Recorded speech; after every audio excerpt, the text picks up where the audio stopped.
hawana kazi hapa hawana tofauti na vijana ambao hawana kazi kule Machakos. Kwa hivyo tunataka rais tu mmoja, sio ukabila, lakini ambaye ako na uwezo wa kwanza kuunganisha Wakenya wote, na pili kuinua uchumi wetu.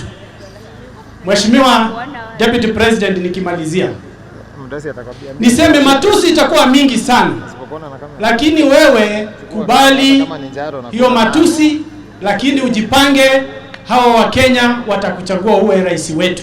Hiyo matusi sisi tulitusiwa. Mimi nakumbuka yule jamaa alikuwa anashindana na yeye, alikuwa anasema hati sina rasa ya kuomba kiti ya umbunge, lakini wakati ilifika niliangusha yeye kutakatoka dust.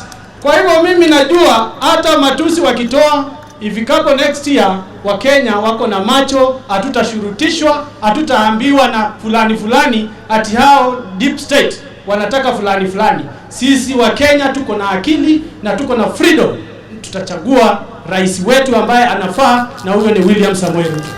Hawana kazi hapa hawana tofauti na vijana ambao hawana kazi kule Machakos. Kwa hivyo tunataka rais tu mmoja, sio ukabila, lakini ambaye ako na uwezo wa kwanza kuunganisha Wakenya wote, na pili kuinua uchumi wetu.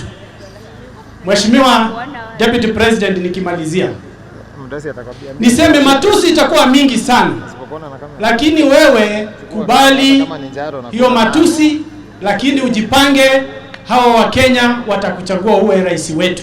Hiyo matusi sisi tulitusiwa.